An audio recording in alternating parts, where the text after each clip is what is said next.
It truly is the end of an era. The era of Yogg is no more. Yogg is not the only thing that's going away from Hearthstone.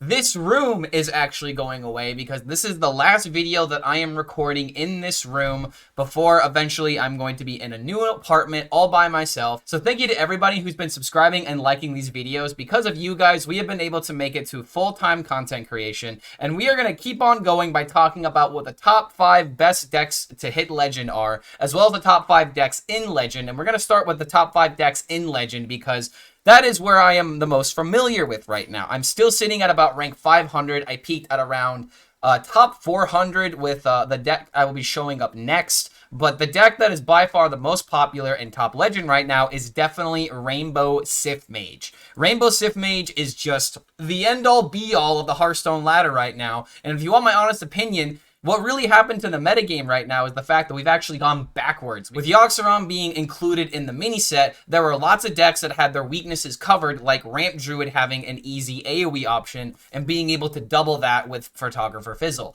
Fizzle is no longer really that meta relevant according to the decks that people are playing, as well as the decks that people are bringing into Masters Tours, and we'll go over a couple of those lineups after we go through the decks to kind of give you guys an idea of what the top players are thinking about when it comes to World Hearthstone qualification.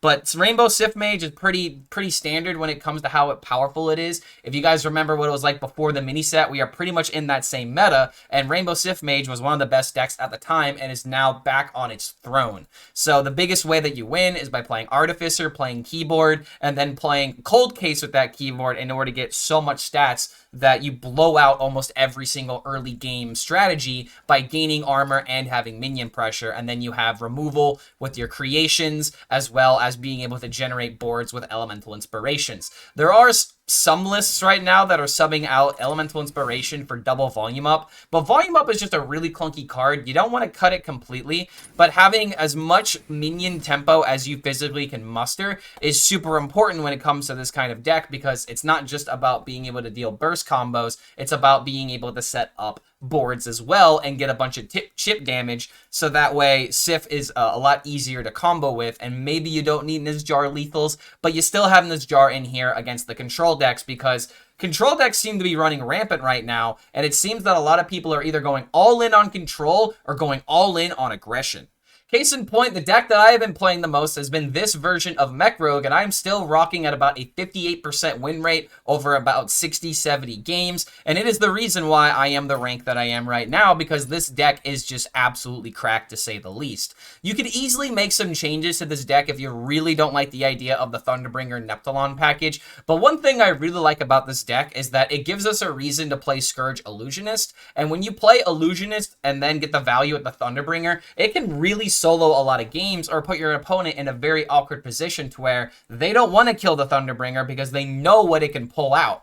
And even if you do draw these cards, you have Gear Shift in order to put them back into the bottom of the deck. So you're pretty much playing regular Mech Rogue, but you have a scam package that really can win games, because if your opponent doesn't know what they're doing and they trade into the Thunderbringer and Neptulon comes out, it is almost a guaranteed win. You're not going to see this kind of deck in Masters Tours because well-seasoned players are not going to fall for the scam as consistently, and they don't want the idea of drawing patches in their deck. But if you're someone that's just trying to grind ladder and you're trying to take your opponent by surprise, I would highly recommend this deck, because it is still working at top Legend, to the point where the person who I copied the deck from is currently top 10 Legend with this list. And don't forget, if you want to support the content, feel free to check out patreon.com/ClarkHellScream, to where you can get extra perks and bonuses for supporting the content, like getting coaching, deck optimization, as well as shoutouts in future videos. So thank you so much to all of our patrons who make this content possible. But continuing on, if you look at HSReplay right now, Paladin is actually sitting on top of the meta, finally dethroning Hunter, and I really don't understand why Hunter stats are going down this massively. Maybe it's because of Prison Breaker being out of the deck, but I feel like just other strategies are coming to light. But Paladin is still rocking it at the top, to where you could play Earthen Paladin if you really wanted to, but the real Paladin deck that's making this making the stats, I believe, a little bit more skewed towards the class is this deck right here. It's just a simple aggro deck, and you have plenty of ways of jamming minions in order to get value from your Crusader's Aura. You have Keeper Strength, which was a wonderful addition to the Paladin archetypes. I wonder what sort of handsome devil was responsible for highlighting this card when it first came out. Oh wait, it was me. I'm sorry that I didn't let you guys know just how powerful this card was during my card reveal. But regardless, this deck is just overall good if you're just trying to hit Legend. It may not be the best deck in Legend per se, because a lot of seasoned players know how to beat this, and this deck can sometimes have trouble against Sif Mage if you don't have the right draws. But overall, if you want a simple deck that can make you hit Legend very quickly, this is probably one of the best ways to do it, because this deck has a lot of cards from past expansions. And if you're someone who's been playing a lot in the past year, you most likely can make this deck without having to craft anything massive. Next up is going to be a deck that I am not 100% sold on, but No Hands Gamer was playing this deck at top 10 Legend on the NA server, I believe, and it actually showcases Lord Jaraxxus. So if you've been waiting for a reason to finally play Lord Jaraxxus in a control Warlock, apparently No Hands Gamer thinks it is the way to go because... reasons? I really can't tell you why. I think this is just mostly in here just for an additional flavor. But overall, Control Warlock and Thaddeus Warlock are coming back into the metagame right now. And I don't have a Thaddeus Warlock list to show you guys because it's pretty much the exact same list. There's not really many changes that have happened. So if you pull up a Thaddeus Warlock video from like a couple of months ago, it's probably going to be the exact same thing that we're seeing right now. But the reason why Control Warlock seems to be coming back is because it still does pretty decently against the Odyn Warriors that you will see on ladder. And Odyn Warrior is definitely a deck that I feel like I can recommend in this metagame because if a deck was meta relevant before the mini set, it is probably even more meta relevant now that Yogg has been properly jailed, and we're actually seeing a lot more decks include Prison of Yogg instead of actually including the Titan himself, because 9-mana Yogg is just not really worth it after we've been spoiled on 0-mana Yoggs for as long as we have been. But overall, this deck is just pretty much the same. There's not a lot of new cards except for Jaraxxus. You have Gigafin in order to high roll with your Sarg to set up that turn 8 into turn 9 combo, because even if the Gigafin does get removed, you still have Sarg to set up taunts as well as a potential Twisting Nether on turn 9 if you want to do that. The rest of the deck is pretty self-explanatory, with Forge of Wills being able to get value with your Anubisath. You have Ignis with Watcher of the Sun in order to enable... late game win conditions, because there's really not a lot of Vipers running around right now. Okani is a great way of stopping the Sif Mage, which is, I think, the main reason why this is in the deck, in order to make those turns a lot more awkward. But other than that, it's just removal, healing, removal, Astalor, and minions. Seems pretty self-explanatory. But that's really the thing I want to drive with this video right now, is that the meta is not going to be progressing. It's actually going backwards because we're not really enabling anything new. We're just going over old archetypes that were possible before the mini set was really released. So if any of those archetypes had a card from the mini set, like Sanitize and Odyn Warrior, for example, those decks just got a lot better because there really wasn't a lot of things that the mini set did in order to shake up the meta. All we really did was just support archetypes that already have existed.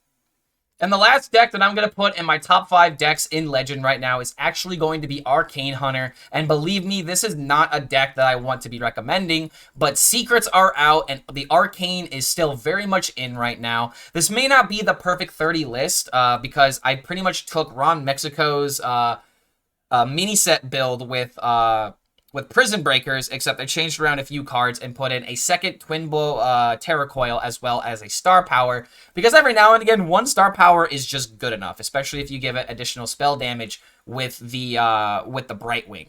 But regardless, this deck is definitely super powerful right now because we have lots of synergies with spells and minions, such as the Twin Bow Terror Coil, as well as the Kraken Bane. These are just really good cards that already get a lot of value. And the main thing I really like about enabling things like Twin Bow Terror Coil is if you are lucky enough to set up a potential double Celestial Shot, because not only is that going to be 6 damage for 3 mana, but your next spell is going to have +4 spell damage. So how does summoning 5/4/4 sound to you? Probably the weakest way of being able to utilize that synergy, but you know what? If you have Arcane Shots that are dealing 3 damage because you've buffed them up with the Silvermoon Farstriders or the Brightwings, it just does a ridiculous amount of damage to where you are essentially doubling the double, because you have the double from the Celestial Shot, and then you have +4 on an Arcane Shot.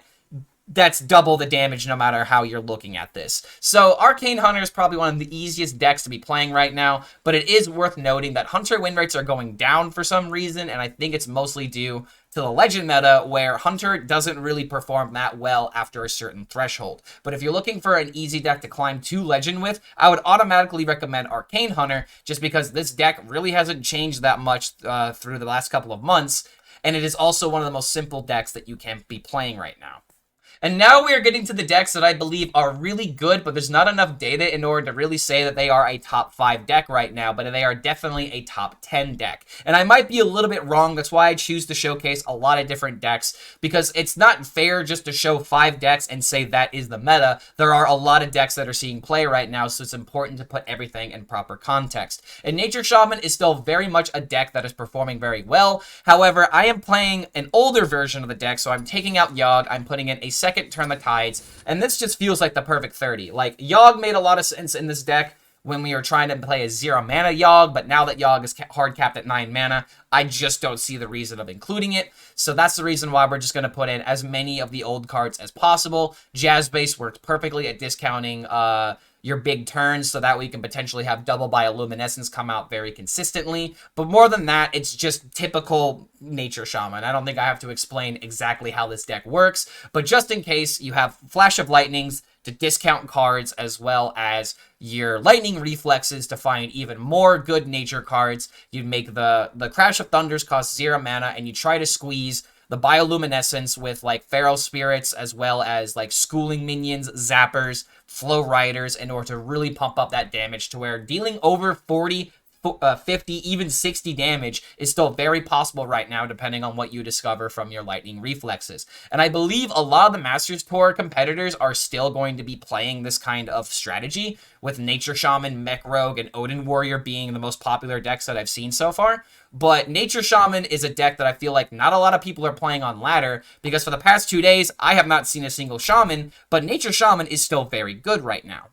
And speaking of Odyn Warrior, we're still playing Odyn Warrior, and it seems that people really like the idea of Prison of Yogg-Saron, and I'm still kind of confused on why we're not playing Brawl. So it's like, if you don't want to play Prison of Yogg-Saron, just go ahead and put in one Brawl, and I feel like the deck is absolutely fine. But I think what people are thinking when it comes to running this card is that they want a comeback card possible in a deck that sometimes just doesn't hit the Odyn on time, so you need to bust yourself out of jail, so to speak. But regardless, Odyn Warrior still works very well with From the Depth synergies, discounting things very consistently, setting up Sir Finley Sea Guide combo so you can get an entire hand of discounted cards. Ignis still is absolutely busted in Warrior because of the 1 mana Wind Fury capability. Still confused why this card wasn't nerfed, but we can't nerf every single good card in the game, because then the game's just not fun. If you don't have those explosive turns, then you're not really going to enjoy playing Arena in Standard, so it's important that we have these powerful outlier cards as a way to actually kill our opponent and create some fun memories, so to speak. But other than that, this deck really hasn't changed all too much, and I believe almost everyone who's in the world's competition is playing Odyn Warrior, because the deck is just overall good, and being able to cheat out Odyn by turn 4 at the very earliest is still a real win condition whenever it comes to getting scams from this deck. But regardless, I think that Odyn Warrior is a great deck that you could be taking to Legend, but I think it might have a little bit of a rough spot, because every now and again, the anomalies can kind of ruin your aggro matchups. If you go up against a Paladin and they have the perfect draw and they play a 10-10 buff by turn 4, turn 5. It is really hard for Warrior to deal with that if you don't have a good Bladestorm turn. But I still think that Odyn Warrior is a great deck that you can take to Legend if you are someone that really likes the Control Warrior game style. Next up is the only deck that really survived the mini-set meta, and that is Secret Rogue. Secret Rogue still feels like an absolute fine deck to play Prison Breaker with, but you can probably sub this card out for like a Posic or some other like good tempo card if you really want to.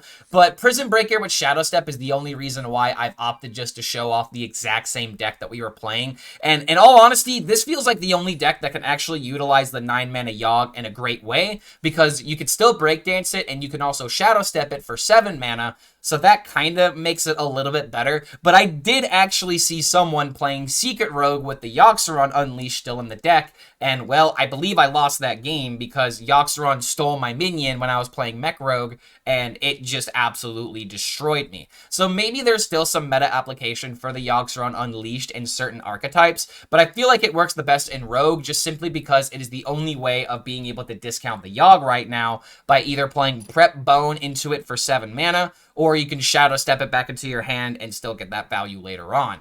I'm choosing to include the MC Blingtron right now, but if you don't like this card, you can just sub it out for a Queen Ashara. But the reason why I don't mind MC Blingtron is because there aren't a lot of people playing Vipers, which means you will be going up against people that are playing Ignis weapons, and not only is this a great way of stopping the Ignis weapon, but you can get some extra damage while doing such. So if you don't like this card, feel free to sub it out. I'm not sure if this is the best way to play this. You could maybe put it in another sticky situation, but regardless, Secret Rogue is such an annoying deck that I absolutely hate playing up against it, but I have to recommend it because the deck's it truly is powerful, and when you annoy your opponent to death, that is just another way that you can potentially beat them. But if you want to play a little bit of a different Rogue deck that is not Mech Rogue, then I think that Secret Rogue could probably get that gameplay that you're looking for. Up next is Enrage Warrior, and this is a deck that I really didn't think would be all too popular, but if we look at HSReplay data, which we will do here in a second, it does make a lot of sense for Enrage Warrior to be good in this meta, because proactivity is better than being reactive in this meta right now. However, the list that I saw had a Grommash HELLSCREAM in place of the instrument tech. I decided to cut out the Grom because we're winning mostly with Faceless and Wretch combos, and if you do need a big minion to get buffed, you still have Olgra and Ramornia. Again, there are not a lot of people running weapon removal, so I do not mind putting this into the deck for that reason, but overall, it's about Olgra, it's about Crazed Wretch, and it's about getting the value from the infused weapon charges. So having Instrument Tech as that extra third weapon, so to speak, I feel like is just super important in order to give you that consistency that you want out of the weapon. But regardless, Enrage Warrior is still pretty much the exact same deck it has been for quite some time, except now it has the Battle-Worn Faceless, another example of a mini set card affecting an old archetype that really does help bring it to the front runners of the meta, and I think that this combo with Crazed Wretch is just going to be around for a while until Crazed Wretch rotates out of Castle Nathria. But in any case, if you want to play a deck that is not Odyn Warrior and you're actively trying to kill your opponent by setting up large boards, I think Enraged Warrior is a perfectly fine deck that you can definitely take to Legend because it is still working at top Legend.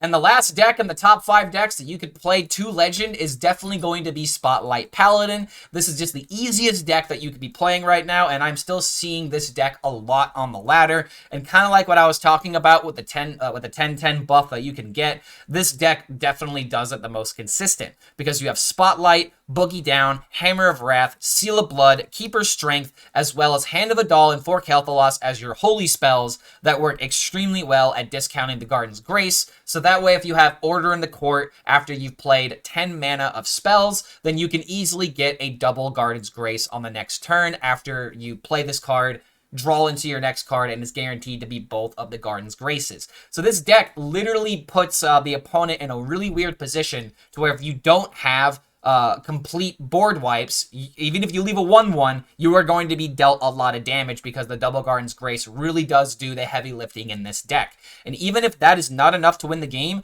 you still have Horn of the Windlord as well as Forkelthalos and Feast and Famine in order to get that Wind Fury capability without needing Ignis weapons. I mentioned earlier that you can play Earthen Paladin, but Earthen Paladin is not going to make it on this list. So if you want to play Earthen Paladin, I would definitely check out the deck Spotlight playlist that I have down in the channel. There's still a lot of decks that are seeing play from this past month that I feel like you can definitely take to great success, and Earthen Paladin is one of those decks that I really do believe in, but unfortunately, I don't think it's as powerful as these other Paladin decks that I have showcased in this video. But if you're someone that wants a really simple deck to where you can just play this when you're watching TV, playing this while you're doing like literally anything else like working or whatever, then this is probably the simplest deck that you can play with the best results by far.